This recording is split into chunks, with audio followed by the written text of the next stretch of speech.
Welcome to the podcast dedicated to making you a faster cyclist, the Ask a Cycling Coach podcast. I'm TrainerRoad and Ventum Bikes, Ivy Audrain. We have head coach Chad Timmerman. Hi. And Coach Hi. Jonathan Lee. Hello. Hi. Hi. We're here. We're stoked. We're going to talk maximum effort training, have some hot takes, and more fun stuff. John has some information about a special podcast episode coming up. Yeah. Cape Epic. It kicks off this weekend. Chad, are you excited to watch? I'm excited. It's yeah. Killer coverage, man. Always so cool. Mm-hmm. Yeah, we got some interesting stuff going on over there too, which I have a feeling you're going to cover. Yeah. I recorded a special podcast episode yesterday morning with 3 of our employees that are doing the race. They're from South Africa. They're way faster. Well, maybe not faster than Ivy. I don't know. Ivy's a pro, but yes, way no, faster. They are. It's okay. Okay. It's Tiffany Keep. Also Rousseau Becker. You may remember Rousseau from the last time that we did Cape Epic. He did it as well with us, which is just amazing. And then Keegan Bontekonig, who also has done the race. This will be his 4th time doing it, and had some fantastic finishes. I want to say maybe even a 5th on a stage, and that's in the pro field, mind you, not the age group sort of stuff that we were racing. So super impressive. Anyways, I recorded a special episode of the podcast, and it's going to go live on Friday of this week. So then you can listen to it and have 3 athletes to follow through Cape Epic, in addition to obviously all the other athletes that are racing it. It's going to be super cool. They're going for the African jersey. And what that means is that if a team is composed of both athletes, because Cape Epic is done as a team, that's one of the unique parts about it. And if both athletes are from Africa, the highest placing men's and women's teams get the African jersey, which is really cool. And it's a big sought after thing from the athletes. Anyways, it's really cool. Check it out. And it's going to be in the same podcast feed. So a little special bonus episode.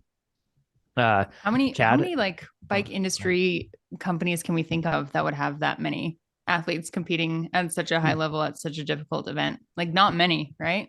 Yeah, not many for sure. And boy, I really want to do that race again someday. And Keegan basically works for us. I mean, effectively.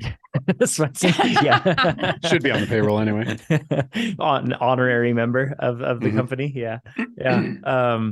Yeah, it'll be great. So, and it's going to be an exciting race. Halfway through the race this year, they have like another prologue style effort, like a shorter TT, brutal stages. We go over all that in the podcast. So check it out. It's going to be a fun special episode. Won't replace the normal Ask a Cycling Coach podcast, just a bonus for y'all. And then also stay tuned to our Instagram channels and YouTube channel. If you haven't subscribed to YouTube, you need to. If you're watching right now, give it a thumbs up. That will help people find it. And we've been posting. Ivy and Sarah and I are creating video content for all of you. Go check it out. It's all about how to get faster. There's a fun one coming up on massage guns. I dug into the science on them, and quite surprising, some information there. So anyways, check it all out. That's all I got, Ivy. Great. Should we get into some hot I'll just takes? talk to you guys later. Yeah. Okay, bye. Yeah. All right. Yes. Thanks so much to our athletes too for submitting so many hot takes. It was wild. This is one of the best ones. I had too many to pick from, so we'll have some good topics here. Where do they find that, Ivy? Like, where do you usually on our post it for Instagram? people that don't know. Nice. On the TrainerRoad Instagram, on my Instagram, Jonathan reposts. Chad pretends he doesn't have Instagram. I'm sure you're the kind of person scrolling that through reels all the time. Yeah, he made so much time on there. Yeah, he makes an Instagram account to lurk and watch everybody else. He won't interact. He won't respond to messages. Sure. Yeah, he's right on brand. Yeah. All right. First hot take: shaving one's legs is the worst tradition in cycling. Okay. Here at TrainerRoad, we believe in science, and I consider myself to be somewhat of a scientist. So this off season, I stopped shaving my legs to see what all the hype is about, because I'm tired of seeing these kinds of questions. So I thought I should, conduct some science and not shave my legs and see if it's really that great, if it's better than shaving your legs. My take is no, it's way better to shave your legs. There are other reasons in cycling why you would, right? Yeah, for sure. Or in life. I'm not trying to shame anyone here, because it is absolutely furry. If you're a male, I mean, I if I let my legs go, they get downright furry. It's pretty gross. I have to believe there's an Aero penalty there. There's definitely, I know that the tried and true excuse is that it helps wounds heal more quickly. And that actually stands up, because if you have to clean those wounds, if you have to remove bandages, reapply bandages, that's gonna be less irritating to the skin for sure. I'm sure it does, just as Nate has pointed out many times, come down to vanity. And that's okay. I'm totally okay with that, to the point where I think everyone should shave their legs all the time, regardless of whether or not they're cyclists. It's just, I'm sorry to say it, but I think it's gross. There's a reason women started shaving legs in the first place, right? Because it's aesthetically more pleasing. So why wouldn't cyclists do it as well, considering our legs are kind of our calling cards? I'm looking it up right now. Specialized wind tunnel. For those that don't know this, I'm sure that it's probably something known by quite a few people that listen to this podcast, but shaving a particularly hairy subject's legs reduced drag by about 7%, saving 15 watts at the same speed. That's enormous. In theory, that translates to a potential 79-second advantage over a 40-kilometer time trial. I believe it. So, yeah, if you want speed, yeah, it's speed. If you want quicker healing, yeah, it's quicker healing. If you just want to look good, sure, whatever makes you feel good. If you want to keep your legs hairy, do that too. By whatever means, you want. Primos. Yeah.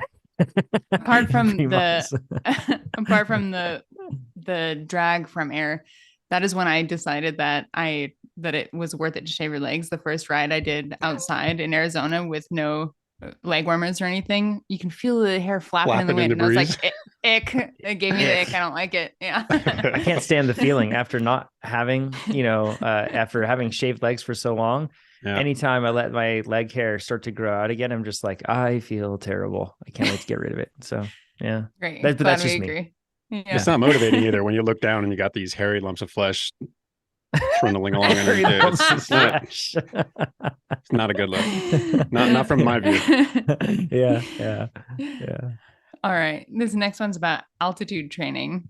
Closed door, closed windows. Would the lack of oxygen constitute altitude training? Chad, what do you got?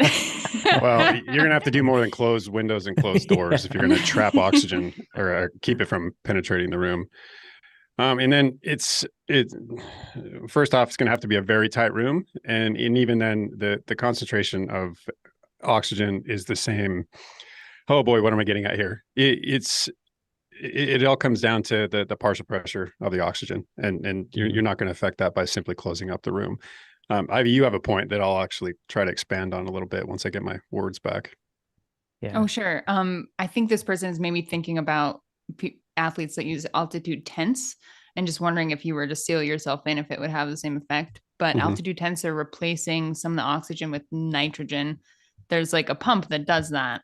So it's sealing the room alone isn't going to have that same effect. And two things going there. First off, it is an airtight room. And secondly, they're diluting the partial pressure of the gases. They're changing the pressures of the gases, increasing the nitrogen level, decreasing at the expense of a decreasing pressure of oxygen.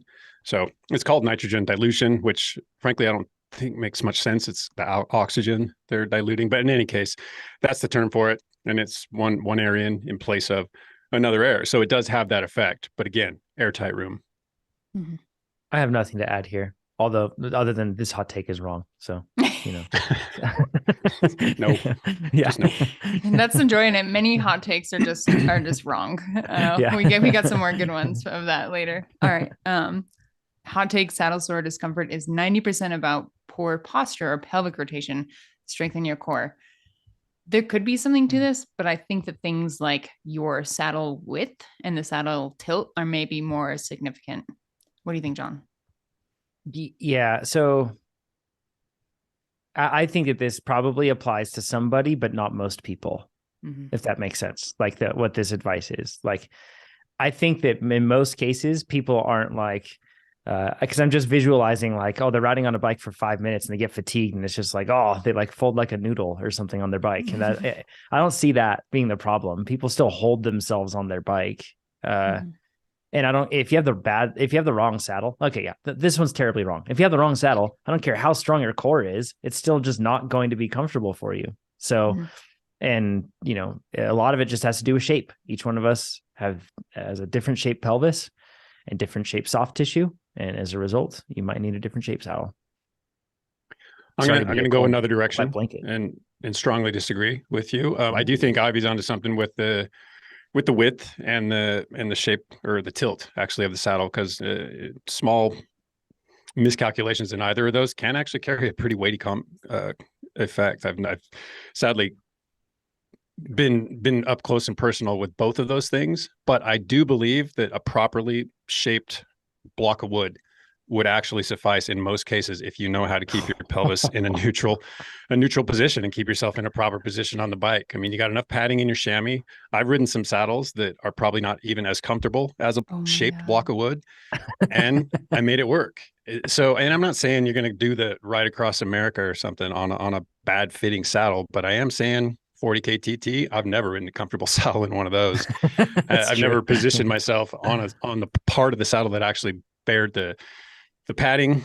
And I do think when we start to fatigue, we start to slip, that pelvis starts to tip forward, all that pressure shifts more toward the pubic bone and off the ischium. And those are things that happen with fatigue. But I think a lot of people start in that position and don't even realize they're in that position. And once they come to terms with the fact that, oh, wow, I can position myself on really any saddle and be more comfortable than I am right now on my $400 saddle that I've searched for long and hard.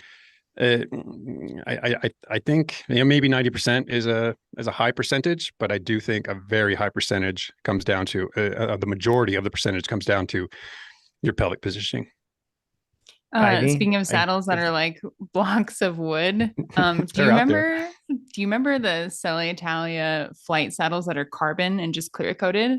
Mm-hmm. Oh yeah, I totally do. Yeah. I rode that saddle for like 3 years and I loved it. Yeah. And then I matured and realized that they're better saddles. But I'm just thinking that, Chad, we need you to affix a block of wood to your seat post instead of a saddle, and I want to report. I recognize that I set myself up for that, but if someone will make me a saddle that is shaped like the saddle I normally ride, with the right width, the right tilt, the right shape, out of a block of wood, I will ride it. Yeah. I'll ride it for a month on my trainer. I don't know, because the shape is what matters, there. So ever since I've switched to a Pro Logo Dimension saddle, I've never once, when I'm on the rivet, just like, because typically it's when you're really just hanging on and trying to hold on to a wheel or something, and that's when you really start to fold forward and your pelvis starts, like Chad was saying. I've been in those situations every time, but that saddle, please don't ever stop making that saddle Pro Logo, or else I will be very sad. But ever since I've had that saddle, Chad, I've been in those situations countless times, and my pelvis has never rotated forward. So, and I don't think I did some sort of like, I'm core man now, like some big strength routine or something like when I got the saddle. But could it be that you found the position that's most comfortable for you and you naturally migrate to that without having to think about it? Yeah. I mean, it's not really folded forward too much though. Like I guess what I'm getting at is I'm avoiding that folding forward that I'm sure somebody's relating to this, that when you have to go real hard and you're just, boxed and just holding on for dear life. I believe that's a result of long-term proprioceptive feedback. You've found the position that feels right, and now you subconsciously get there. Could be. Yeah. Could be. I don't know for sure. Yeah. But yeah, I disagree with this original hot take, although yes, being strong is important. Yes. All right. Hot take: Aero helmets in the summer kill your performance. Changed my mind. I think this is suggesting that how much energy your body uses to regulate your heat in the summer because of an Aero helmet maybe outweighs the aero gains. What do you think, Chad? It goes the other way too, right, Chad? In terms of like a governor when your core temperature rises to a certain point too. Yeah, to the point where I think that how you combat body heat buildup is probably head of the list in terms of decrements and what you can do in hot weather. So I do think an Aero helmet that doesn't breathe well, depending on the type of efforts you're doing, but I can't think of any effort where you would don an Aero helmet where you weren't working steadily and hard for long periods of time. I mean, even if you're hiding in a criterium, it's still hot in the middle of the pack. Then you go do work and you get hotter and you can't cool off in the middle of the pack because the helmet's not vented well. And that heat just builds and builds and builds. And just from right now, personal experience, just not having the fan on the trainer, just trying to gain that additional heat shock benefit, trying to maximize the value of even my easier rides. It's amazing how much better I feel and how much more work I can do just when I flip the fan off, to the point where it's woken me up to the fact that even on low intensity rides, it still plays a pretty big factor. Oh yeah, absolutely. It's lack of cooling will make anything harder. It doesn't matter the intensity. It'll make everything hard. You know, every single thing that you do harder. This is why you see at Kona, you see a lot of athletes actually not using full Aero TT helmets, and you see them using, even though that's a long day, it's 112 miles and it's windy. But it's worth it because of the heat. And really what they're trying to avoid, it isn't the average temperature over like the average head temperature or core temperature throughout the race. Is they're trying to avoid a spike moment where their temperature truly gets very high. And if that happens, then it's very difficult to recover from that. And it can cause sort of lasting changes in terms of like, and when I say lasting, I mean for the rest of the race, in terms of your body's stasis and how it's going to manage its efforts and its ability to perform thereafter. So that's why they really try to do it. It's probably somewhat akin to operating at high altitude, where you push yourself into the red, and getting back to a point of, you know, stasis or as close to it as you're going to get is really, really difficult. There's a Christian Blumenfeld shared on, I can't remember, maybe it's something on Instagram, shared his, he was using a core body temp sensor, which, as we know, like those things aren't perfect measurements of core body temperature, and they kind of vary and a bit, but regardless, the trend typically over time, particularly over a marathon, the trend that you could see, I do believe is reliable enough to be meaningful. And when he came out of the energy lab on that course, which they run out of town, down the highway, a long way, down to the water, close to it, and in an area they call the energy lab, do a quick out and back there, then back up this hill. It's very hot there, but then they're on the highway and it's like a huge wide road, really hot. And his core temp, it looks like, was ramped up so that it was like 104, 106 degrees Fahrenheit. For the time he got back up onto the highway. And at that race, when he came across the line, he instantly fell over and they put him on a stretcher and had to take him to the hospital. Yeah, because so in a situation like that, from the energy lab back to the start or the finish line in that case, where would possibly be an opportunity for you to shed some of that welled up heat? And the worst part is in many cases, you have a bit of a tailwind there too, when you're running back. So then it feels even oh yeah, it feels even more tough. And it's like uphill, just a slight drag constantly, big wide open highway, really tough. So, but that's the running side, but that's why they're just trying to avoid those moments like what he had, which I wouldn't be surprised if maybe he was the champion if he didn't have that sort of heat event, of course that's all part of it. It's not like there was an excuse there, but I do want to counter this. Aero helmets are way better than they used to be in terms of like not TT helmets, but Aero helmets. And they do a great job with airflow. Whereas originally, when they first started coming out, you got nothing. And yeah, and now it's really changed so that you do get a pretty darn good amount of airflow still with them. So it's not quite as polarized. But I will always go toward, unless I'm doing something like a longer time trial or something else, I will always go toward a more ventilated helmet if I'm doing road racing or mountain biking. And then if I'm going towards something that's, like a triathlon or something, then I'm going to use a full TT helmet unless it's super hot. Yeah, I feel like if it's a mass start event and it's hot, I wouldn't choose to do an Aero helmet that sacrifices ventilation at all. Mm-hmm. All right. Yeah, agreed. Okay, let's get into some listener questions. Cass writes, I'm curious to hear some guidance on when to not increase the intensity of a workout using the plus minus percentage buttons. So Cass is referring to on the TrainerRoad app, once you open your workout, it'll assign you power targets. And then once you're doing your workout, you can decide to either take a little off or increase the intensity if you want. It's pretty cool. So Cass says, I'm especially curious about when it's appropriate to increase intensity, i.e. I would assume I shouldn't be increasing intensity for rides that are specifically targeting recovery. But if I'm doing, oh gosh, I actually don't know how to say this. Thank you. Yeah. We have some wild names for workouts, huh? That workout is 2 hours of VO2 intervals, and I feel like I could give a lot more. This is a good workout to increase the intensity using controls. How much is too much? John, what do you think about this one? I'm curious, and please interrupt both of you as I go through this, but I think you really have to look at the intention of the day. Like you mentioned here in this case, probably not a good idea to do on recovery days. Absolutely. That is not the day to be ramping things up.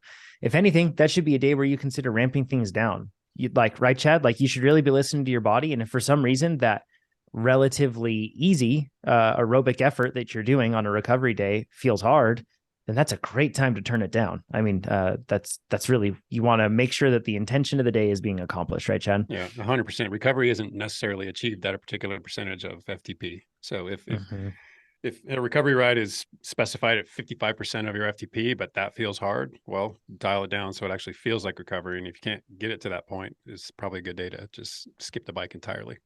Yeah.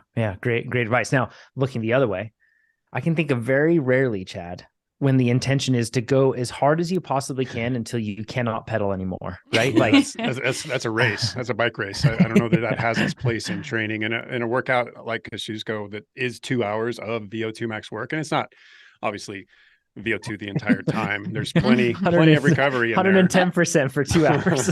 Yeah, 110% plus. But you have to balance that with what's to come after. And I think this is probably the one point I would try to get across with something like this is on the day you feel like you can do it, is it the best decision to do it? And, trial and error, just you can put yourself out there and see how you respond to something like that. But with a ride as long as this, with a level of intensity as high as that, the ramifications could be pretty big ones. It could be ones that cost you a couple of days of what could have been productive training. It's a tough one. You feel up to it, so why not go for it? But I'm of the opinion that anytime you're feeling that good, it's better to just dial it back. I don't know. There's no firm answer on this, but there is a potentially negative outcome if you really gut yourself in a workout. I want to talk about this like very thing of like all out efforts in training and all out training for a little bit, because Ivy and Chad, actually, I remember you pointing this out about Brandon, one of our employees. He's a Xterra world champion. He was training at the Olympic Training Center for years for triathlon. He's a truly like a world-class athlete. He's our COO, and he isn't like a full-time athlete or anything these days. But he still give him like a month of training and he would, he's just so good. But anyways, you mentioned at one point with him that he doesn't, on days where he feels like he could just smash it, and he's hungry to smash it too. Cause we all feel that, like you get to that final interval and we're feeling good and we want to do a hero pull, right? But he doesn't do it. And his intention in not doing it was bottling all that energy up, that not only the physical energy, but also the psychological energy, right? Like the mental energy that he has that he could unleash. He bottles all that up and he saves it for when it matters on race day. And that in and of itself is a very, like, getting away from the physical side of things and the ramifications that could happen, that in and of itself is valuable if you're a racer, right, Chad? Yeah, that conversation in particular was the one that kind of shifted the tide for me in terms of thinking of the philosophy between having your best performances during workouts so that race day is comparatively more manageable, or tabling it a bit, chambering it a bit as Brandon does, so that he can have his best performances both physiologically and psychologically on race day. Because I hadn't really looked at it from that perspective. I was always of the belief that I want to make my training as hard as possible so that when it comes time to race, I know I can handle it, rather than surprise myself with further capabilities on race day, something I've never exhibited during training. Yeah. Ivy, does that resonate with you, being a pro athlete and you've gone through a lot of different genres of racing, but also like a lot of phases of training, of training and racing in your life too, where you've been balancing work or you've been just racing full time? Does this, like, going all out in training regularly or saving something, do any of those relate to you? Oh, for sure. Especially when you have a heavy work-life balance, feeling fresh on one day, for me, shouldn't stop at should today's workout be harder, because if it did, it would have such a lasting effect on the workouts that follow. So it is really hard to, when you're feeling good, decide to not do the extra set, not extend your workout. But you have to, if you want to make long-term gains and feel good in those key workouts later. And this is actually a strength of adaptive training with your post-workout surveys, where you can let AT know that your workout felt easy. And if you don't, add on a whole bunch of efforts that you shouldn't have, that weren't part of the original workout, and tell TrainerRoad that your workout was very achievable and you want to do more, then the next workouts that follow will be appropriately guided to be more difficult in a more meaningful way, in a more long lasting way in the scope of your fitness versus just this one isolated workout.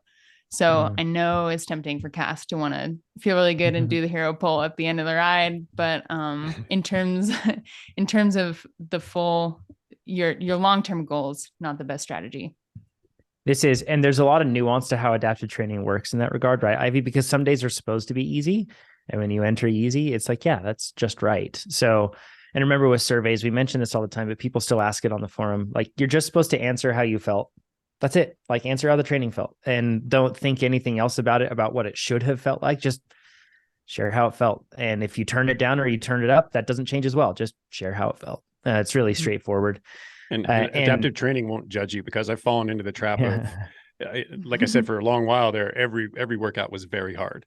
It probably should have just been hard, but my fitness and my refamiliarization with suffering on the bike, all those things made every workout very hard. And some of the times I felt like I was admitting to adaptive training that I kind of suck right now, but so bear with me. But it's not judging you. Be honest, because your honesty will reward your later efforts. Yeah, gives you the appropriate training, the nice trajectory that you needed. So I kind of have like some protocol that I follow for this on trying to decide when I should go hard or not. Number one, like we mentioned in the beginning, does it satisfy the intention of the day? Is the day intended to be a hard day? Sure. So is my workout hard, and am I trying to make it extremely hard? I should check that, right? Like I should be understanding. And you can tell if the day is supposed to be hard or not based on, you can look at the workout description and goals. Just look at the workout profile. If it's a VO2 max day, if it's a threshold day, it's going to be hard. And you should expect that, right? If it's something that's a tempo day, it's an endurance day. It's not going to be that hard. If it's a sweet spot day, it's going to be moderately hard to hard. That's just how it goes. So keep that in mind. Are you satisfying that? And will this change that you're planning on doing or tempted to do? Will that change the intention of the day or not satisfy it? And with adaptive training, it is effectively your coach, and you do have to trust your coach at some point. And trusting may mean doing a workout that feels a little bit easy on the day, and then trusting that your coach is going to affect later workouts to maximize what comes afterward based on what you just learned. But by kind of flying in the face of that process and pushing yourself above and beyond what the workout's asking of you, you're making the call for your coach for adaptive training, and kind of taking some of the decision making out of probably more experienced, more knowledgeable hands. Oh yeah. Yeah. Great point, Chad. The next thing I think of is workout proximity. Like, what is this one effort, or what is this, turning up the intensity going to do, like Ivy said and Chad said, on the next workouts that I have scheduled? So I think about that. And then the next thing I think about is the training phase. Like, should I be erring on the side of freshness right now? Am I like getting into a specialty phase, or am I in a build phase where I kind of want to tread lightly? Because like in a build phase, one thing you do one day, then you have 3 weeks of loading. Toward the end of that third week, you really regret going harder than you should have, in week one, because that fatigue starts to mount up, and it's intentional because we're straining the body, giving it novel stimulus, and then it needs to recover from it. If you give it any extra, then it can be really difficult. So keep that in mind. And if you're in a specialty phase, I'm almost always of the opinion that you should not be doing this, just because of the fact that it could be introducing more fatigue than is intended. That fatigue isn't going to do you any good. Likely, you're not going to make massive gains in the handful of weeks leading up to the event that you have. Instead, that's where all the work has been done beforehand. So instead of that, err on the side of freshness always. And also, that's really when the psychological side of things comes into play. Bottle all that energy up, so then on race day, you can really use it. And going into that, if it's any sort of steady state effort, really any effort in cycling, they all require patience. You can't just go as hard as you can unless it's like a 2 to 3 minute hill climb TT. So bottle all that energy up until the end, because if you're pacing correctly, it should be really hard to hold on to at the end. And that energy could be everything that you need to be able to get across that line, that mental energy, just to hold whatever that pace is. So that's kind of what I follow. So intention of the day, workout proximity. What are the workouts that are going to be coming up after this? What training phase am I in? And should I save this mental energy because am I going to need it in subsequent workouts or races? All of which could probably be looked at really simply as just keep the bigger picture in mind. It's not all about today's workout. It's about the collection of workouts that are going to get you to where you want to be. Amen. And take more pride in consistency than vanity numbers, right? Like you get a big old boost of power and that's like, sweet, I got a PR. Ooh. Put more value on consistency in your training. And if you do that, that's going to make you long-term fast instead of short-term fast, long-term slow. That's great advice. That's something that I would do.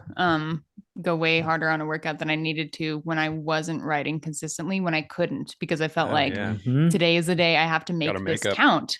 Right. And that's not as meaningful as riding consistently and doing something that's more achievable long-term. Oh yeah. Great point. 100%. Good context, Ivy. Yeah. Super sound advice, guys. We're doing great. Podcast is over. We're doing great. Yes. All right. Let's get into some more hot takes. I think John maybe sent this one. It seems too targeted. Kids snack it actually food was not me. I promise you.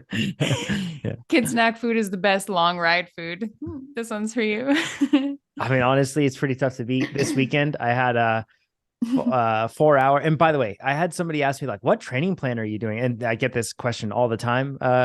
Never look at my training and try to figure out like what plan I'm following or anything else. I'm usually testing something new or something else that may or may not make it to production. So what you're seeing there is like, you're looking into the kitchen and who knows what's going on back there. You've assumed my role. It was the same thing for me 5 years ago. Yeah. Don't look at what I'm doing, because it makes no sense at all. Nobody wants to see where the kitchen where the food came from. Just put it on the nice plate. So, but anyways, I had a 4 hour endurance ride this weekend, and it just like 40-mile-an-hour winds, 30-mile-an-hour temps, and rain and snow. So I was very much inside on that one. I did not use the outside workouts feature. So 4 hours inside is pretty tough. But the benefit of that meant that I could just have this like full on platter of my son's snack food. So I had like little muffins from him. I had Pop-Tarts. I had some fruit snacks. I had tons of stuff. It was fantastic. I mean, it's cheap. And if you look at a lot of the stuff, it's just really like it's sugar and salt, and it's pretty basic. Some of it can be high in fat, so keep your eye out for that. And I'm not saying that for anything other than it could slow digestion and give you some gut distress. But yeah, I mean, it's hard to beat, man. So what are we talking about here? I mean, what exactly is kid snack food? I mean, are we talking about baby food, sort of the glue in the packets? No, that's what I thought of when I first saw it, because that actually does work quite well. The like pureed fruits. I mean, there's quite a little fiber in those, but there's also quite a lot of sugar, super easily digestible, pretty palatable. Really tasty. A lot of them. Yeah, I think so. Yeah. Yeah. No, at least that's not what I'm thinking about. I'm thinking of like Pop-Tarts and, all the other stuff that, kids might snack on. But we said goldfish crackers in a prior episode, and that's not a thing outside of the US. And a bunch of listeners like, goldfish? What? Like, you're eating fish? Goldfish? I mean, yes, they do probably. Yeah. So, but yeah. I think it's a hot take confirmed myself. So. Mm-hmm.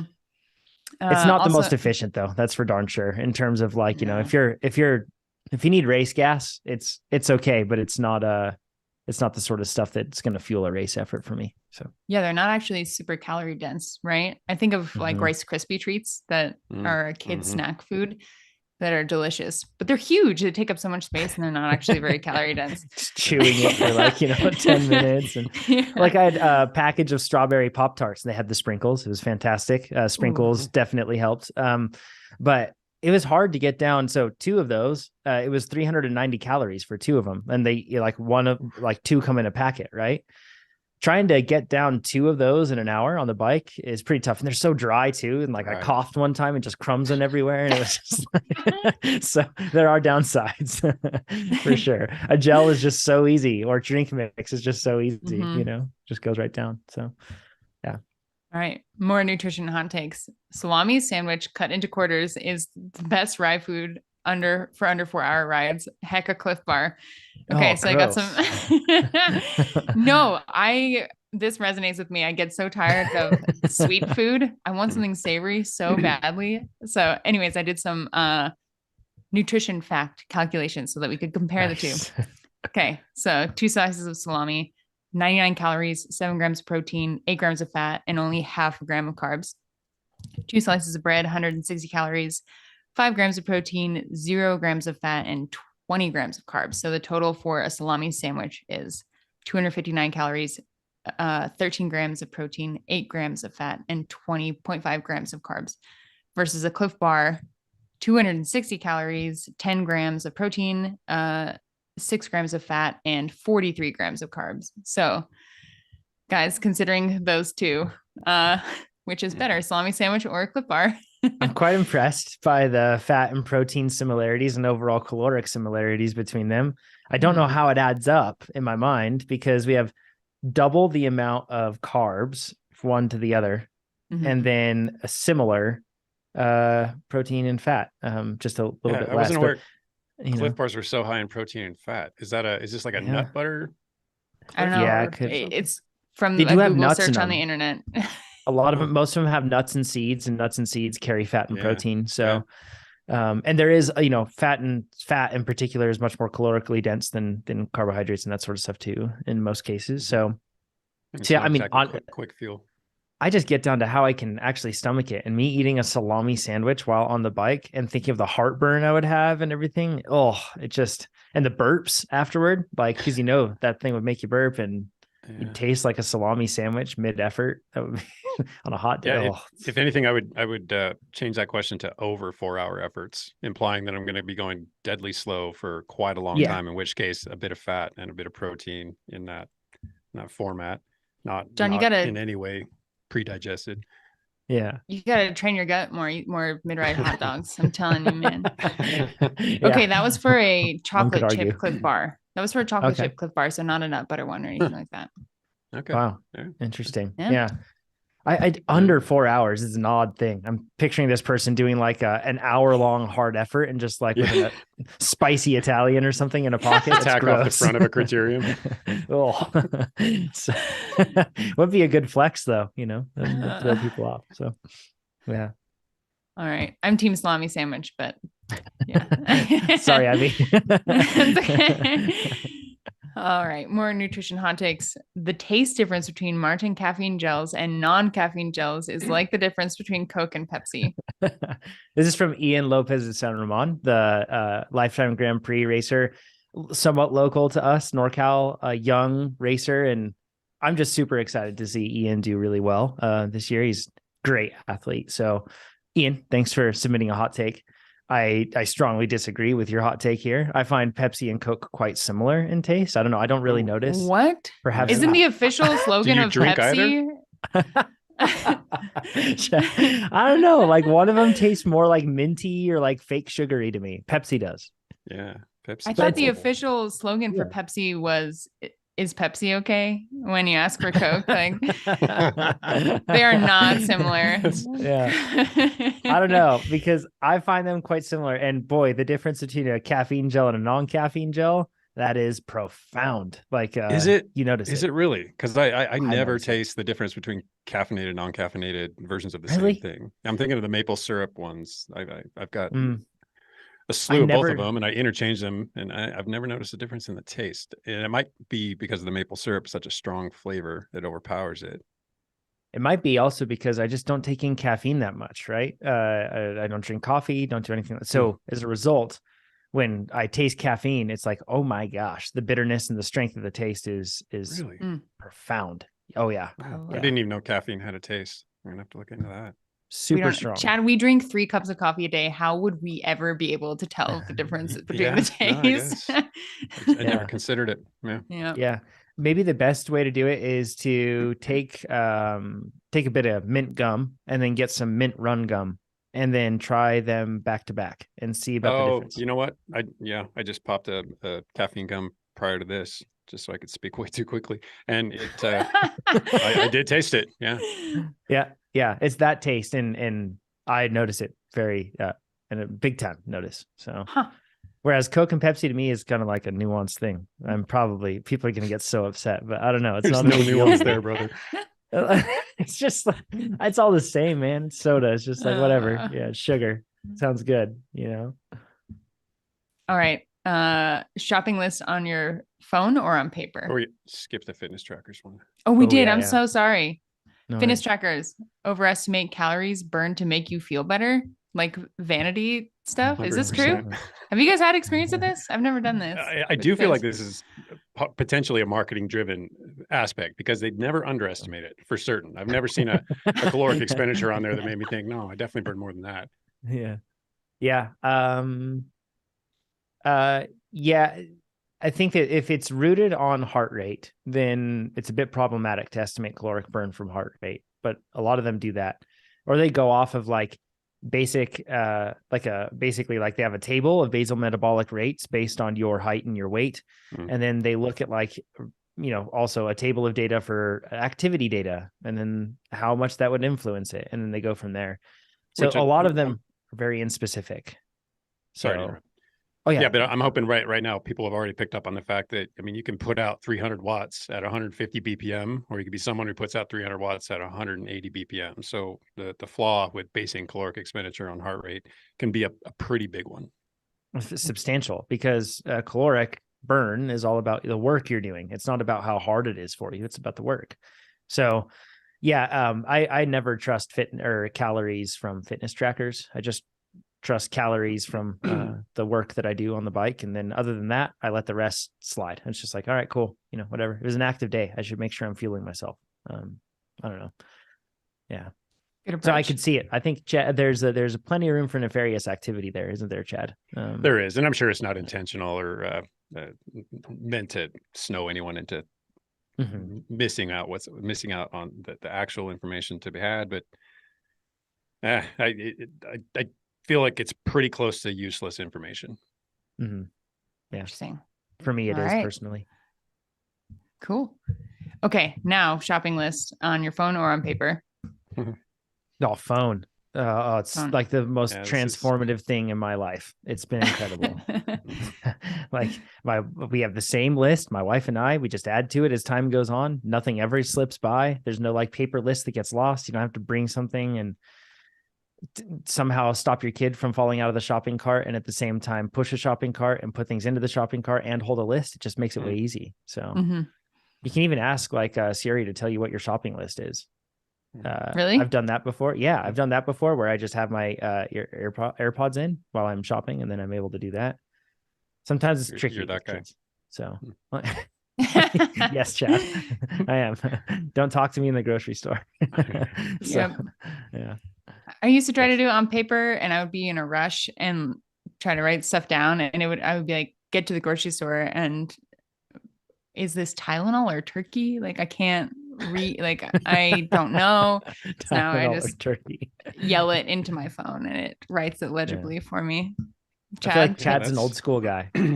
I'm torn. Part of me wants to remain old school, and the other part of me recognizes the benefits of technology. And I end up carrying both, quite honestly, because if I pin it on an actual piece of paper, inevitably I'll forget that piece of paper at some point, but I never forget my phone.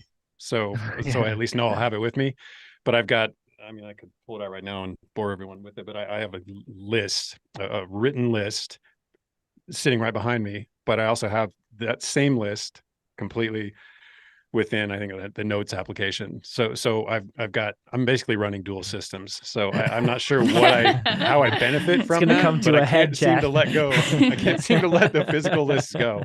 It's just, what if my phone dies or something? And then what do? I'm stranded, except I'm not, because I've got like 10 other devices with the same list synced across them. So I don't know, I guess old school trying to be new school, but not pulling off either. Yep. All right. There we go. Good takes. All right, let's get into a listener question from Mark. Mark says, you can rephrase my question if it doesn't make sense. Let's say you do the workout Slide Mountain. It's a sweet spot 2.2. So Mark's referring to the workout level of the TrainerRoad workout. Each one is scored appropriately depending upon the duration and intensity. So Slide Mountain is a sweet spot 2.2. And you decide to raise the intensity from 100% to 108% for each interval. How does TrainerRoad analyze that? The workout progression is still 2.2, but it's not the same workout. Or what if you add an extra entire interval, making it 4 instead of 3 intervals? Just wondering how AI understands that. Does it want you to progress faster, or does it ignore the changes? Thanks for all your help. Longtime listener asking for a friend. So John, Chad, correct me if I'm wrong about this, but my understanding is it's not trying to, the way the adaptive training responds to changes like this is it's not trying to speed up your progression by suggesting adaptations, rather just recalibrate so you're progressing at an intensity that's more appropriately going to challenge you. So those changes you make during your workout are not ignored, and adaptive training is only going to get better and better at accounting for it as the developers keep rolling out new features and seeing how to understand those changes that are made during your workout. Is that correct?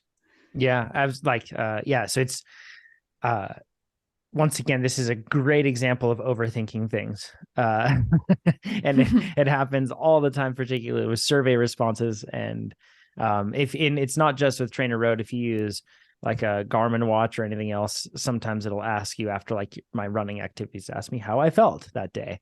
It's best not to overthink it. Instead, just answer how it felt. Because in the end, like what you're asking when you say the workout progression is still this, but it's just not the same workout. It understands that. Any additional work you do, it keeps track of that, and it understands that in the full context of what you're doing. So you don't have to worry about it. It's not going to just ignore because you changed it, and it doesn't need some sort of template to hold to. It knows what you're doing. It knows what was scheduled, and it can keep track of all that. And then just answer your survey based on how it felt. And it may indicate to it that like, hey, this athlete can tolerate more, but right now in the training plan, we don't need to give them more. So as a result, it's not going to just constantly try to run you at your limits. Kind of relating back to the question we had earlier, it's not effective to have you running at red line all the time. That's not how you adapt. Right, Chad? I mean, that's from a coaching perspective, that would be disastrous to try to keep your athletes so that every day they're doing something that's pushing them on the limits. Mm-hmm. That basically doing too hard of workouts all the time or pushing yourself as hard as you can every workout doesn't make sense. It makes about as much sense as trying to work out every single day and wondering why you've plateaued for the last 4 months. You have to give your body an opportunity to adapt. And just because you're starting another workout, just because you feel up to the task of doing another high intensity or hard demanding workout, doesn't mean your body has fully recovered from the preceding one. So there's still adaptation to be gained. And it's not to say you're impeding that, but you're not fully adapted. I mean, this is why we have recovery blocks or recovery days within a week, recovery blocks at the end of plans, because there's some adaptation that kind of gets stalled while other training is heaped on top of it. And then we take a longer extended break so that all of the adaptation can be more fully realized before we jump into the next block of training. Yeah, that's the vision. Exactly right. Great stuff.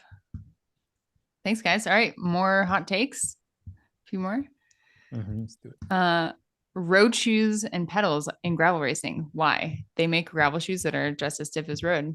Okay, I got an earful from Keegan and Tobin, or I'm glad about this, because they both ride road shoes during gravel race and use adapters and things. It's wild. Okay, so they said that it's not a stiffness thing.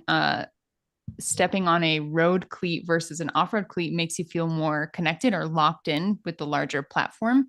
And then they said that it's also a weight thing. They prefer the lower weight to a road shoe than off-road shoe. Mm-hmm. Do you guys have any intel or input?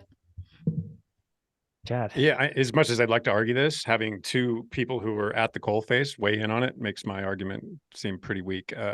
All I would say is maybe there's a slight aerodynamic benefit in that you don't have big tread underneath the shoe moving through the air. And then as far as lightness, I've got some very light gravel shoes, or those S-Works specialized shoes. Those are extremely light. So I don't know if the weight would be a huge concern. Certainly not for me, but even for someone who is, on that fine line of as light as they can get, trying to find these marginal weight differences elsewhere, maybe that makes sense for them.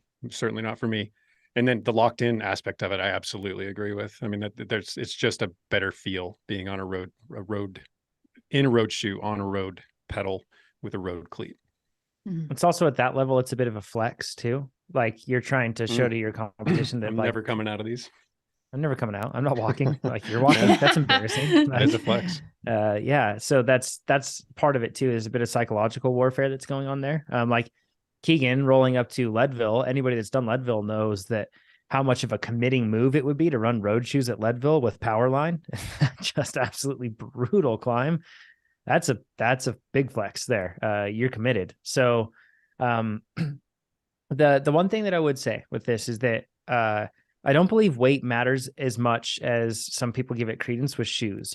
Granted, if they're very heavy or something, yes. But when we're talking about the difference, like Chad said, between like a high-end Shimano or S-Works or high-end Giro mountain bike shoe, which are quite light, there are particularly the Shimano and the S-Works ones, and then going to a road shoe, the difference is pretty minimal. In running, I know that shoe weight is very, very closely paid attention to. And if you think about it, though, it's quite different in the sense that when you're doing the pedal stroke and you're going through, when your other foot is like lifting up, you're pushing down with that other foot and the cranks are connected to each other. And as a result, that foot's going to come up. Like it may not feel like it's being pushed up, but it's not just fully unassisted like it is in running, where you're having to pick up each foot individually. So I think that weight is, even though it's the focal point that a lot of people say, I don't think it actually makes as much of a difference. The cleat, for example, that you might have in the pedal, some mountain bike pedals are extremely light, like Xpedo M Force 8 ties. I used to run them. They're not very durable. I had a lot of issues with that. However, boy, were they light. And the cleat is really small. And I don't think the cleat weighs any different really between like a Shimano road cleat or anything that you would have. So the one thing I would say is that I don't find that speed plays give me the same locked in feeling that I get from Shimano road pedals. So not all are created the same. Maybe time and stuff. I don't know with time pedals or other similar ones like that, if they're similar to Shimano, but Shimano, you feel like you have such a strong platform to pedal from, really solid. And I just really don't feel that you rock more with speed plays. And you have the adjustable float that you can add into. And in most cases, most people are using those because they can run more float. So you're really not locked in. So I think in this case, I know that Tobin and Keegan are running, at least if not a Shimano SPD SL style pedal and cleat, maybe like a time or something that's quite similar in well, and if you look at the pro ranks on the road side of things, it's not often. In fact, I can't think of the last time I saw a rider have to take a bike change due to a mechanical or a crash.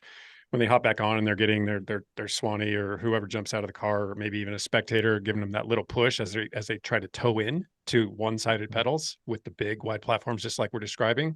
I can't think of the last time I saw a lollipop or really any dual-sided pedals. Every rider I see is riding a toe-in pedal, and even maybe that doesn't extend to criteriums where you have to be fast off the line and find the pedal right away, like for certainly not for cyclocross, but for road, I don't know who's riding speed play or dual-sided pedals.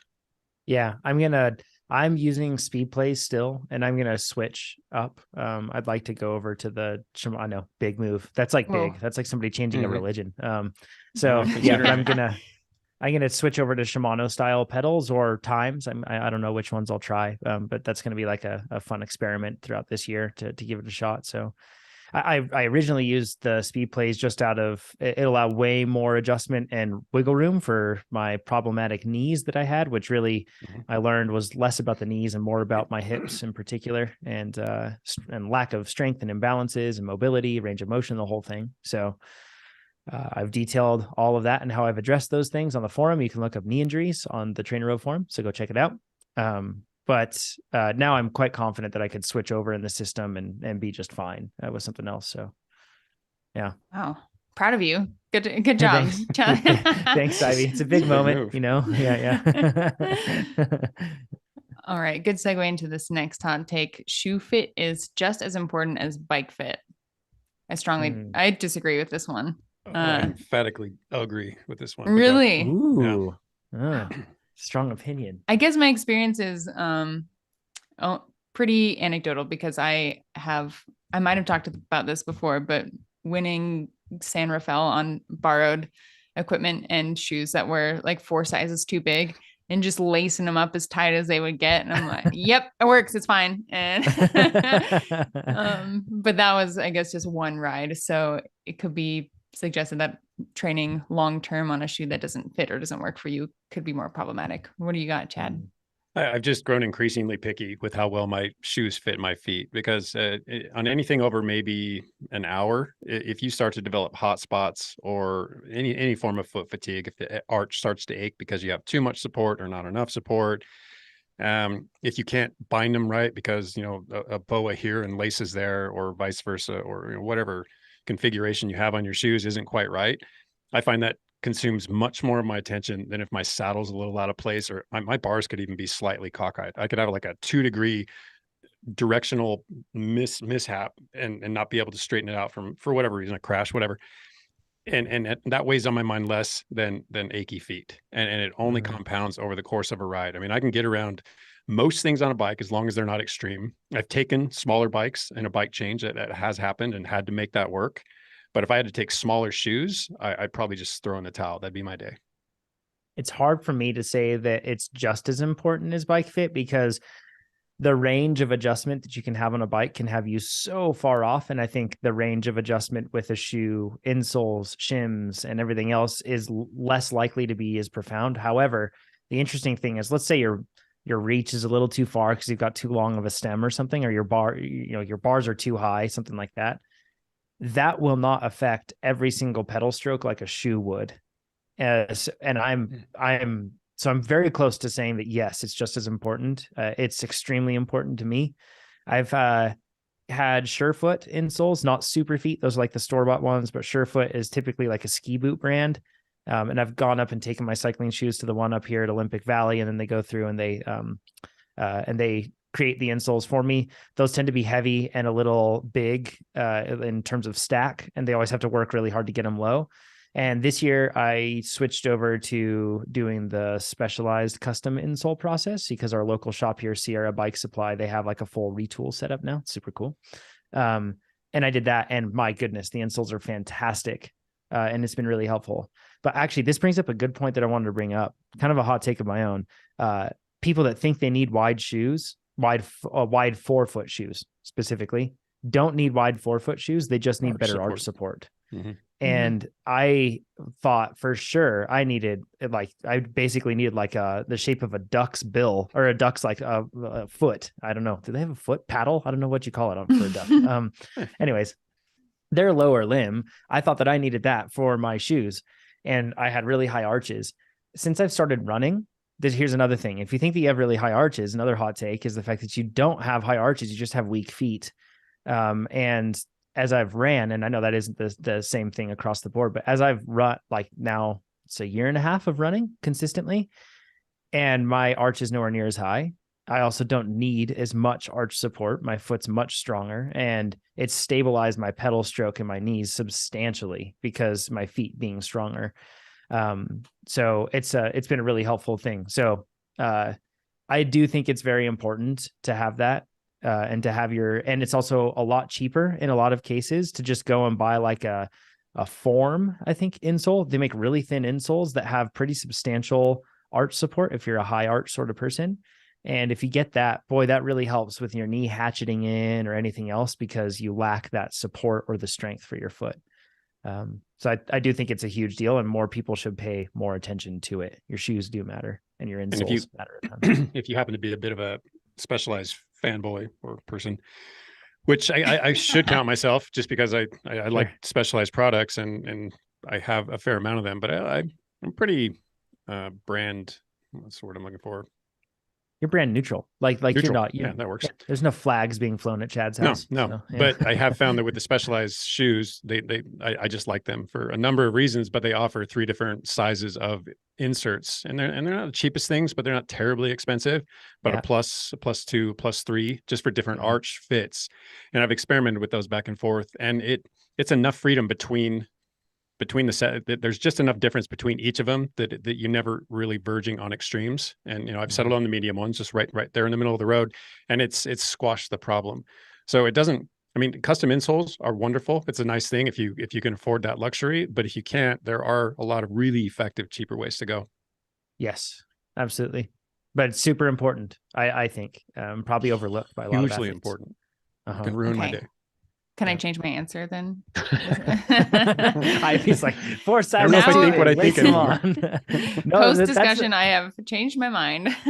Durability is super important too, though, and like that sort of flexibility. I'm envious of it. Ivy, you can eat glizzies partway through a ride, and you can pull on shoes that are 4 sizes too big, and you can still win. So it's pretty impressive.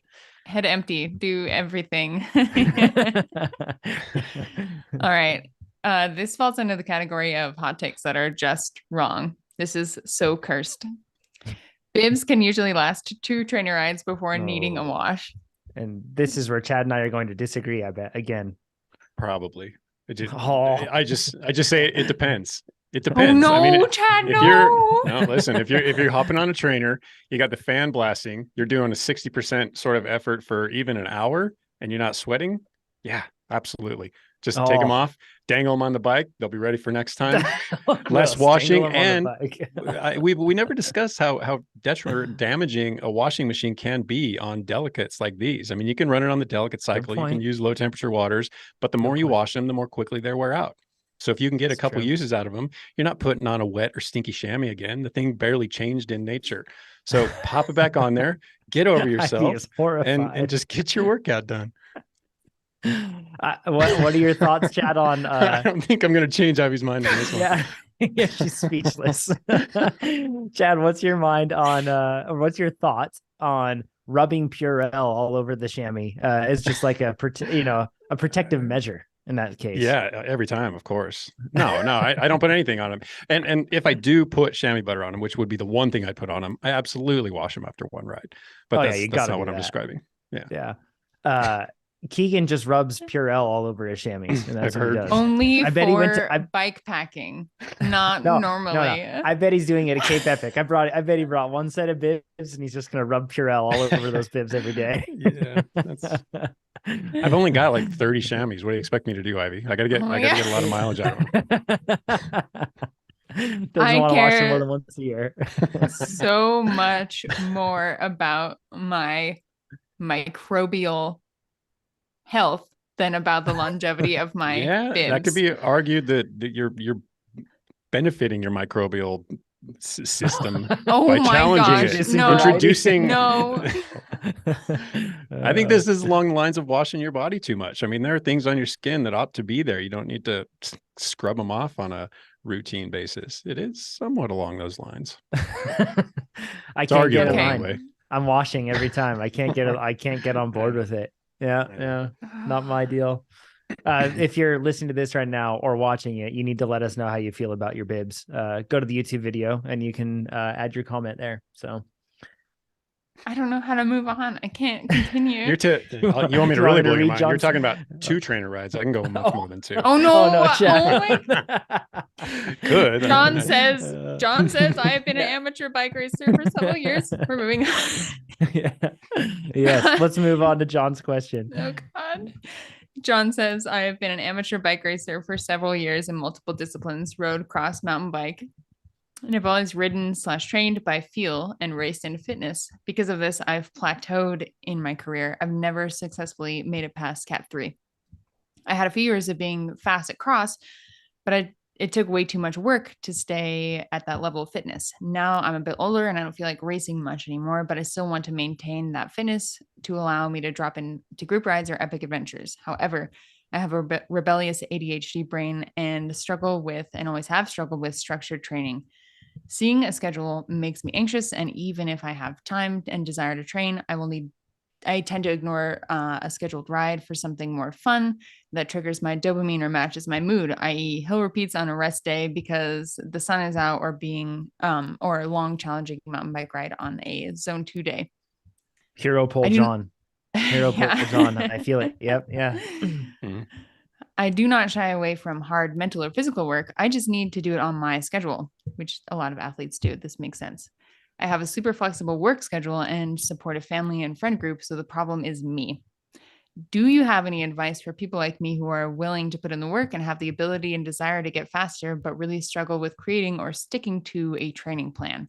Is there a way to maximize freeform style training? Thanks. There are many ways. John, what do you think about this one? Yeah, good question, John.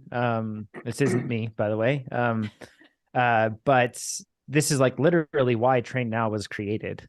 So then this way, what you can do is you can just drop in and train when you feel like it. You don't have to have that level of commitment. A lot of that resonates with me. I get like a mix of anxiety and then like really excited anticipation when I see my training plan all laid out. So it's a bit of a blend. I don't know, perhaps, John, if there's a bit of a blend there for you. But I absolutely can't understand the weight of feeling like you have all these workouts laid on there. And it's like, oh gosh, like that weighs heavy on you because you're thinking about all the things that you need to do and you can't miss, and it can be tough. So I think that it's, yes, to answer your question, you need to find the way that allows you to have the most consistency with training. I think that's probably the best way to look at things, is what method of training here, whether it's free form or following a training plan, whether it's low volume or high volume. And maybe with that low volume, we're mixing things in, whatever it is, using Train Now, you need to find what is going to allow you to be the most consistent. And that's what's going to make you faster. A little side note with this, it's funny. I think that in our minds, as in humans' minds in general, we are always searching for like the secret training plan or the secret workout. Like, what's that one that's just really better than all the rest? And we also think in our minds like, well, you have to be able to see like the outcomes of one training plan versus another, and it's got to be profoundly different. And the reality is, it becomes the outcome of a training plan is much more tied in terms of like the fitness outcome to consistency in adhering to whatever it is, and just consistency in general, rather than people like, one plan versus another just has drastically different results. Really, so much of what we're doing here at TrainerRoad is focused on making it so that you can be more consistent with your training, because that's what's going to make you faster. And that doesn't mean we're throwing out physiology. That doesn't mean we're throwing out science. We're all operating on that, but we're finding ways to deliver training to you that makes it more consistent, achievable, and manageable. So, super important point to keep in mind. I think it's important to explain too that consistency extends to recovery, because we talk about being consistent with your training, and that could imply that you should train every day, right? You should be on the bike 7 days a week, because that's the highest level of consistency you could possibly achieve. But that's obviously not the way it works. So consistency with your training, and training does include proper recovery, because otherwise it doesn't include adaptation. So train consistently, recover adequately and consistently. And yes, that consistency will take you to potentially great heights, but at least maintain the height that you've achieved. And so much about this, John, is just speaking my language. As I get older, I become increasingly, as you put it, rebellious with a more ADHD brain. I do struggle. And like Jonathan pointed out, when you see it all laid out in front of you, it's like getting a class syllabus at the start of a particularly daunting year of school, and you see all the work that you're going to have to do, and it just piles up on you in that moment, when you're obviously not going to do it tonight. You're going to do it over the course of the semester. So you have to look at it with those eyes. You have to know that I'm going to chip at this, and I'm going to chip consistently. And over time, all this work will get done. And along the way, there'll be some changes that I'll insert, because unlike a class syllabus, I have some power in this situation, and I can affect my training and tweak it as necessary. But I get the idea of just wanting to train based on, how you're feeling. But if that consistency is there, and this is something I've described, that this is what got me back on the bike this last time through, is just first off, setting a consistent schedule. Didn't really matter what the workouts were. I was just carving out a particular time of day to be on the bike for a particular duration. I over time grew that duration, because an hour seemed really daunting at first, but 30 minutes seemed very doable. And that consistency eventually folded into a bit more structure in my training. Now I have particular days where I'll work on VO2 max, particular days where I'll work on muscle endurance, etc. But I'm still playing it a bit fast and loose. And there's an upside to it, in that it allows flexibility and probably makes it more enjoyable for you. But there's a downside to it, and you almost use the two terms that and I'm assuming you're a North American because you're talking about being a Cat 3 rider, but you preceded it with, I plateaued in my quote career, never successfully making it past Cat 3. And our term is career Cat 3, because so many riders ascend to the height of Cat 3. They get through 5, 4, maybe they do it rapidly. Maybe it takes them a while, but once they hit that Cat 3, there's an enormous jump from 3 to 2, and the 2's jump can often lump you into the Pro 1-2 category. So you're riding with the best categorized riders, some who race professionally. And that leap is a massive one, which means that the change in training that's going to get you from a 3 to a 2 is a pretty big one. And I think a lot of people hit that wall, haven't done enough training to advance to Cat 3, which for some people really doesn't require a ton of training. I mean, you have to be diligent, you have to be consistent. Structure will benefit, but it's not absolutely necessary. and you eventually get there. But to move past that, I would argue that structure becomes increasingly necessary. If you're going to get really good, you're going to have to take it very seriously. And that's going to include certain sacrifices. And one of them may be, I can't play it fast and loose anymore. I've got to abide a particular schedule. I've got to trust my coach, trust a particular process rather than just winging it. I do want to advise though that it doesn't mean that John can't rearrange their workouts when they want to do a long, challenging mountain bike ride, or they want to maximize good weather or something. This is normal for athletes of every 100%. level, not just Cat 3s that feel like they've plateaued. Professional athletes too feel like, wow, the weather's great today. I really want to do this long, hard workout today and get the most of the good weather. You can still restructure your training in that way, but you might not be able to play it so fast and loose as Chad advised with what you're doing in terms of structure and trying to hit certain systems if you really want to progress and get faster. I think it might be helpful. This is great covering just like the basis and kind of like the why behind a lot of stuff for athletes. I want to cover the risks of not following a plan and outline those clearly so then people can make a better and more informed decision. Because and I want to be clear, when I'm not trying to push everybody into a plan at all. Instead, I'm outlining the risks so that we can be realistic about them and recognize when those risks don't matter to me and I don't need to follow a plan. Instead, I'll follow something like I'll use Train Now to give me workouts. So when I feel like, when sun's shining, and I'll make some hay, and we'll do that. And then we can just ride or do whatever else I need to when I don't need to. So anyways, risks of not following a plan. Lack of controlled periodization, I think, is probably one of the biggest risks that you face there. Periodizing a training plan it isn't enormously complex in terms of what we're talking about here. We're making sure that you're building aerobic base early on, and then we're looking at making sure that we're driving up your fitness levels strategically based on the demands of whatever event you have. And then afterward, we're making sure that you aren't coming in too cooked, and instead you're specializing your fitness for the demands of race day. Within that, we're also talking about periodization on a smaller scale of making sure that you're loading fitness and deloading, or I should say loading strain and deloading strain at the appropriate times in order to get faster. So while the principles aren't very complex, it's extremely complicated to do that rationally when you are the athlete going through and just planning as you go, right? It's like, it's so hard. Yeah. Yeah. I want to clarify too, that this is important, not just if you're going towards a big race goal or an event goal, right? Like you still need to follow proper progressions and incorporate rest and hit certain systems in order to get faster, even if you're not trying to race. Yes. Even if you're just trying to enjoy the bike more and have more fitness to make that happen, whatever it is, this does matter. And what I've found is that I'm really bad at properly periodizing my training on the different scales that need to happen when it's just me, because I'm ambitious and I'm excited, or I'm not excited and I'm demotivated. And as a result, what happens is that it just ends up being a little bit of everything and not a lot of the stuff that maybe I need in the right times, whether that's rest or whether it's work. And it ends up making it so that I'm kind of just stuck in a mediocre middle ground in terms of my fulfilling whatever potential I have with the training time that I have at my disposal. So that's one thing that you face as a risk for that. Granted, if we're stepping back and looking at not training versus just, picking some workouts and doing them with Train Now, then you're going to be miles ahead with Train Now compared to not doing anything. We mentioned this kind of within that, but and Ivy mentioned the word progression, but lack of a training progression, so if you're using Train Now, then it's going to make sure that the workouts you get are appropriate for your abilities in those zones. And that's a really helpful thing. But if you're not using Train Now, it's really tricky to look at a workout and to just be like, yeah, I can do that one today, and that's appropriate for me.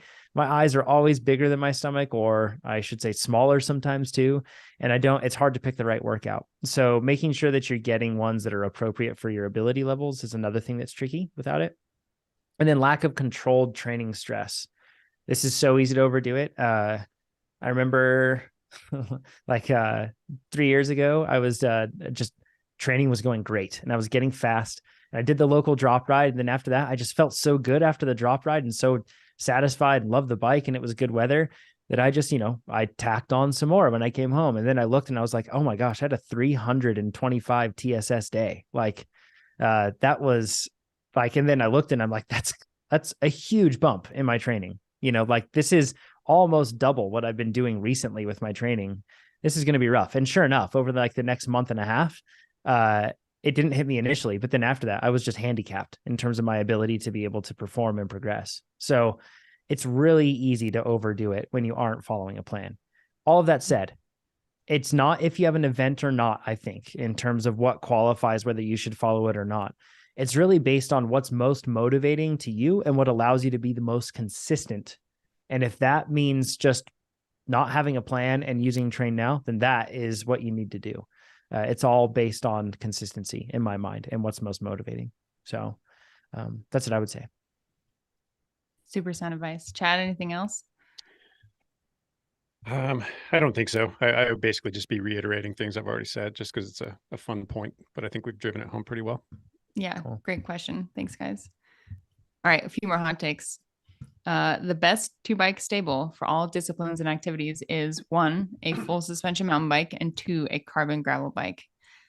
I think this depends a lot upon the gearing that you have on your gravel bike. If you have like a 1-by setup with a smaller chainring in the front, like a 36 or a 38, it can be hard to really, once you try to treat it as a road bike, and you can put on, slicks, road tires, but still, if you don't have a broad enough gear range and have enough difficult gears, it can be actually hard to do some of that hard training and speed work if you try to treat it as a road bike. What do you guys think? Yeah, I agree. Or to race it as a road bike. I mean, you couldn't, with that gearing would present the same challenges. But would you rather have a road bike to ride on gravel roads? Try to, stuff in some maybe 26, 28s, maybe. Yeah. Now most of them are allowing even up to road 30s. gearing. Yeah. So I think this is on the nose for the type of riding I do and for where I live. A full suspension mountain bike and a gravel bike. That's perfect. If I had to whittle it down, my ever-growing stable of bikes, if I had to whittle it down to just 2 bikes, these would be the bikes. Yeah, I agree. I'd have a 120 mil full suspension mountain bike that I could lock out or something, so then it can be plenty efficient if I need. And then I would have this gravel bike. And Ivy, great point on the gearing. If this was my stable, I would have a 50 tooth up front, and then I would have a 1052 in the rear. And then that would get me through most with the SRAM setup. Like that's the 1-by in the front, and then going there. It's kind of a wild advantage that SRAM riders have. I feel like with the drivetrain options right now, it's pretty substantial. Hey, Jonathan, I'm curious if you'll weigh in on the 10-tooth cog, because I've heard what's his name, Josh previously from Zip and now from what's his last name? Silka, I think is he at? Yeah, but what's Josh? Anyway, it's escaping me right now, but he's on the Marginal Gains podcast quite often, and he is not a big fan of that 10-tooth cog. I think it has to be. It's pretty it causes a lot of friction, as I understand it, because of the fact that it's such a tight little bend, and the more the chain has to bend, the more friction is created. Chaining effect too. Yeah, it could be. If you think about it though, in reality, the where the 1050 or 1052 cassette expands in terms of lateral distance, it's really going up toward the 52. There's more cross training there because the cassette is so big, it kind of domes. That makes sense. Inboard, if that makes sense, toward the center of the hub a bit more. But I think that the main issue with it, is the fact that it's such a tiny little bend. And ideally what you're doing is you're optimizing your chain ring size. So then that way you can spend the most amount of time in the center of your cassette. That's what they always say. So, but I would, if this is the case, I'm making a whole lot of other compromises too. I'm making aerodynamic compromises. I'm making handling compromises. Cause I notice a substantial difference in how from the same brand, you might have a road bike and their cross bike or their gravel bike, and push those through a turn in a crit scenario. And boy, you will notice a substantial difference. Just like if you were to try to bring it through like a bumpy off-road corner on that road bike, you would notice a substantial difference too, in a negative one. I hate the way that gravel bikes and cross bikes corner in like a race scenario on pavement. So that would be, they're intentionally flexy, and they do that because they give you a way better ride when the road is rough. And you really want a bike that is going to hold a straight line and be strong through a turn when you're on the road. So honestly, for me though, for where I live, my perfect 2-bike quiver is a road bike, and then having the full suspension mountain bike. And it's because I just don't ride gravel. There isn't like the gravel roads here are better on a mountain bike where we're at. So yeah, I can speak to that. Remember when I did a cross bike ride with you and you were Oh on my the gosh. XC bike? Yeah. Yikes. I spotted this road on Google Maps and thought it was going to be great. It was kind of rough. It was great. Sorry, Abby. You know, it was great. It was good. She's riding rock gardens and like World Cup style like route drops and stuff on her gravel bike. Super impressive. So yeah. Thanks. All right. Hot take: marginal gains are killing the sport of gravel. Spirit Spirit of gravel. I disagree with this. I think it's making the spirit of gravel. Ooh, what's the spirit of gravel then, Ivy?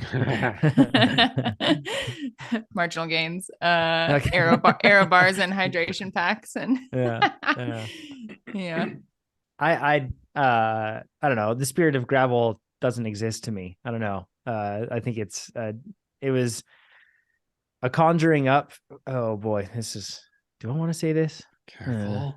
Say it, do it. No, I shouldn't say it. But anyways, I just think that the spirit of gravel, I don't know. I believe that it's kind of like a figurehead for something that probably doesn't exist and doesn't need to exist. Instead, it's just bike racing, and people are having fun with bike racing, and it's a cool genre of bike racing. And marginal gains absolutely don't kill that. If it kills it for you, then don't do it. If it kills your enthusiasm for gravel, which I think is akin to the spirit of gravel for a lot of people, then don't do it. And if somebody else does it and it kills it for you, you need to work on worrying about yourself instead of other people. So, just let them do what they need to do. Yeah. Sorry. Base John has spoken. Yeah. You can't let that stuff bother you, whatever. Mm-hmm. What do you think, Chad? I think the spirit of gravel, or the topic of the spirit of gravel, is dead to me, and I'm over it. So I'm not even going to touch that. Well, that's a shame, because we get a lot of hot take submissions. I know we do. Way too many. My God. But the marginal gains, I'd kind of like to clarify my stance on marginal gains, because I know we talked about it a long time ago, and I probably came across as poo-pooing the idea when in fact I was simply talking about prioritization. You can't prioritize marginal gains above the low-hanging fruit, the things that are necessary, the fitness, the consistency, the training plans, the progression, recovery, all the things. But marginal gains are, if it's on the table, why wouldn't you take advantage of it? If it's something that can help you go faster, absolutely. And when it comes to a point where the difference between a podium placing and being outside of the top 20 can come down to marginal differences, then absolutely you'd be a fool not to pursue marginal gains. So I feel they're incredibly important. If they sour your view on whatever discipline of cycling it is that you're interested in, well, yeah, clearly they don't have a place. So don't worry about that stuff. Let other people worry about it. Ride your bike and enjoy yourself. But I think it's a heck of a lot of fun to pursue those marginal gains, just from a scientific approach, but also because it's free speed. Why would you leave that on the table? And they don't have to be. Oh, sorry. Go ahead, John. No, please, Ivy. You. They don't have to be absolute. You don't have to decide that you are a marginal gains person, and every training, ride, and race you do has to be so incrementally. How can I get a little bit better at this? How can I get a little bit faster? Like my approach at BWR, Belgian Waffle Ride in Scottsdale. There are some races that I take very seriously, and I think about every single marginal gain to try to perform well. And then there was this one where I literally packed and stashed a musette bag to sit down at an aid station and take off all of my cold weather clothes that I didn't really need necessarily, but I wanted to be comfortable and at 6 a.m. and have leg warmers and jacket and big gloves. And you don't have to be the kind of athlete that decides I'm this kind of athlete that searches for every half a percentage and I have to apply this all the time. You can free yourself from that. I think what you're describing is the perfect antidote to anyone who finds themselves taking marginal gains too seriously. Just every once in a while, shrug it off and let yourself just enjoy bike riding for bike riding. Or if it feels like a burden, if it feels like a burden and that it's outweighing the joy or the goal of what you're trying to achieve in your ride or race. The spirit of whatever. Yeah. Yeah. Yeah. The spirit of simplicity, the spirit of enjoyment, the spirit of adventure, all those things. Yeah. While we're on the topic of marginal gains, can I pose another hot take, Ivy? So yes. This is my submission. Hopefully it gets included. So I like your mine odds. is, yeah. Thanks, Chad. So during recovery weeks, Chad and I were talking about this before we went on air. During recovery weeks, people pay way too much attention to nutrition changes that need to happen during a recovery week. And I say need to happen in their own mind instead of more meaningful things. Chad mentioned something. It's so important. Don't let the pursuit of marginal gains blind you to the opportunity and relative ease at which you can get substantial gains, not marginal gains. And chances are they're low hanging fruit. And the most, like, so many of you write in asking, how do I alter my nutrition during a rest week? And in most cases, it's driven toward trying to find the line of deprivation and just sit just north of that line. You know what I mean? Like how can I deprive myself the most I can possibly do without causing harm? Because then that gives me a chance for the 7-day period that I can substantially, in my mind, hope that I can shift my body composition. And it's just like barking up the wrong tree. And it's chasing a marginal gain has extremely high asymmetric risk, in the sense of the potential for a positive outcome is very low. And also that positive outcome is going to have very little benefit. The potential for a negative outcome is substantially high, and it can have a profound negative impact on you. So in those situations, I see so many of you doing that when really just take naps, man. Like, look at your recovery week and be like, I'm training 6 hours less this week. How can I sleep for 6 more hours? If that's all you did, you would be so much further ahead when you started the next week of training. Just sleep more. Like, it's a small thing, and it's probably something you can do because you have more time. Maybe you can sleep in instead of like doing that workout for a little bit. Maybe you can alter even your week so you just sleep in general a bit more that week, or go to bed earlier. All those things would help you so much more than trying to think of like, maybe if I don't put mayonnaise on my sandwich, I'll get faster. You know, like, it's not worth it. John and Chad, we should make a period, like a food triangle of the low hanging fruit of things that are important, that will make you faster, that are easy, and then the ones that you shouldn't worry about, or that are the top. Yeah, putting absolutely. Mayonnaise on your sandwich. Sick the marketing team on that, because at the bottom of that pyramid, you'd have nutrition, because nutrition is not marginal, but micromanaging your nutritional makes it marginal. You're becoming, exactly. You're jumping right to the top of the pyramid, trying to figure out these little tiny tweaks that might make a difference, when back down to the bottom of that pyramid, sleep is amongst it. And if you can, like Jonathan said, just go to bed a half hour earlier every day that week, or 3 or 4 of the days that week. That's going to have a greater impact than, leaving mayo off your sandwich or starving yourself over the course of your recovery week. Right. Yeah. Or like our discussion today, consistent riding would be at near the base also as a low hanging fruit, versus something like worrying about the changing your workout by 2% in this interval, Pyramid of gains. Yeah, marginal to substantial. Yes. Yeah. I like it. It's good. That's great. Okay, this next one is definitely for you too. This is over my head. I have no bandwidth to follow men's world tour cycling right now. So, hot take: the USA applies gets to women's too, I think. What's that? Could it should apply to women's racing too? This question, I think. Yeah. Yeah, for sure. The USA gets a Grand Tour or a monument podium in the next 12 months. 100%. I think we've got probably 5 riders on the men's side that can do it, and maybe not as many, maybe 3. And I'm not as knowledgeable on the women's side of things. I have my favorite riders, but I don't know how deep our American team goes on the women's side. I'll be honest. On the men's side, I find myself forgetting riders. I forgot Larry Warbass still rides for us. I forgot he's on AG2R. It's like, oh, he's still out there hitting it. Yeah. And he's been, not relegated, but assigned to a more worker type role.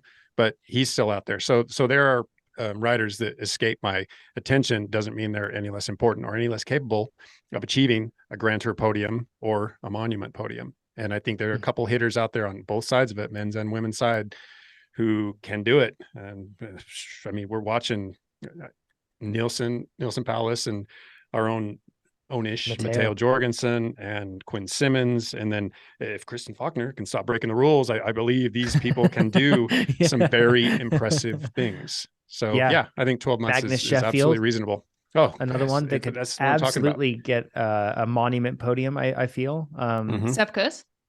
Yep. Sepp. Yep. We've got a broad range of talent. I think we have a greater chance of getting a monument podium on the men's side than we do a Grand Tour. On the women's side, I'd probably agree with that too. And most of that is because if you look at the role of our American athletes. In most cases, they're in the roles that would allow them to target a monument for a win and then be a worker bee for the Grand Tours in most cases. I'm not saying that, like, if all things were equal, that, Americans would be filling up the podium or something. I don't want to come across as that stereotypical, egotistical American, but we do have a growing talent. And with how Matteo Jorgensen is riding these stage races early this season, I'm just profoundly impressed with how he's managing a multi-day race. Seeing Kristen Faulkner and how she rode Strade, like, yes. So I do think this happens when you spread it across men's and women's. I do think that it happens in one way or another. I don't think we're going to have a male on the podium of the Tour de France, though. I don't think that'll maybe happen. not any, excuse me, maybe not any of the Grand Tours within 12 months. I think the Monument one within 12 months is absolutely achievable. But then I say that, and watching Matteo, I don't know. I'm hopeful. Yeah, absolutely. Yeah, it's super exciting. Cool. All right. Hot take: racing when it's cold is harder than racing when it's hot. This one hits home for me because I sweat a ton. And so when I do a ride in the cold, I have extra gloves.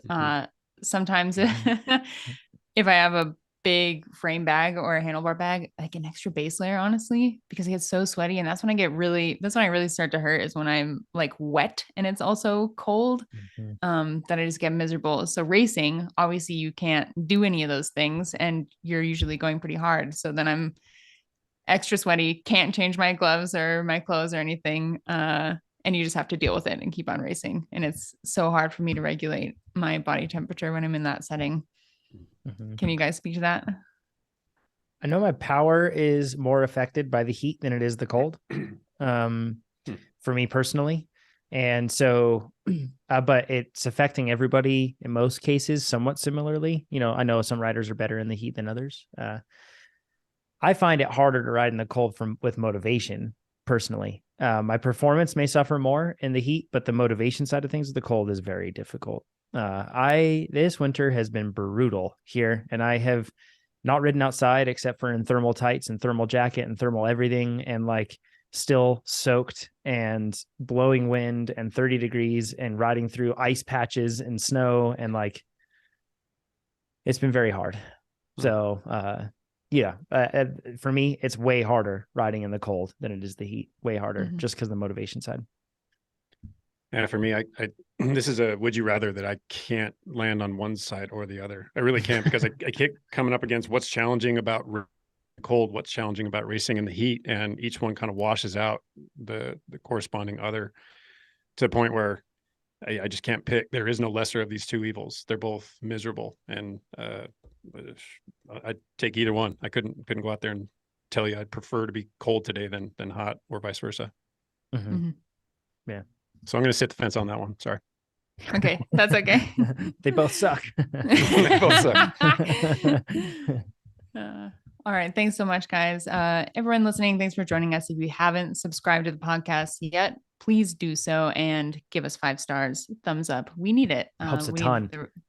We should get a rush this week. If you're all listening to this, that would be so helpful. Like if anybody listening that has not yet reviewed on whatever podcast app you're using, particularly on Spotify, actually, even if you don't listen on Spotify, go over there and rate us, because that's where the most people are finding the most podcasts right now.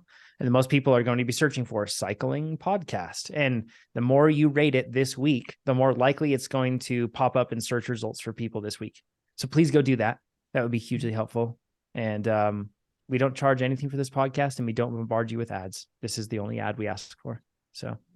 And if you want to submit a question for us to discuss next week and beyond, go to trainerroad.com/podcast, and John reads every single submission. Yes. Every single one. I do. Yep. It's a lot. And I appreciate it. Keep doing it. Next week, we're going to have Hannah on, Hannah Otto. It's going to be great. Chad, Hannah, and I. It's going to be a trio.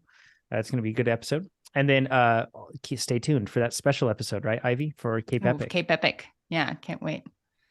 Thanks for great. And we'll do some sort of update, right, Chad? Like we'll pre-record that episode next week. It won't be live on Thursday, so it might be a little bit behind, but we'll at least, I'm sure, talk briefly about what our awesome employees are doing there at Cape Epic. How it's unfolding. Yeah, it'd be great. Chad's gonna start posting on his Instagram about it. I'll post on Yeah. Hold your breath. Yeah. All right. Thanks so much for joining us, y'all. Bye-bye. Thanks, everyone. See you.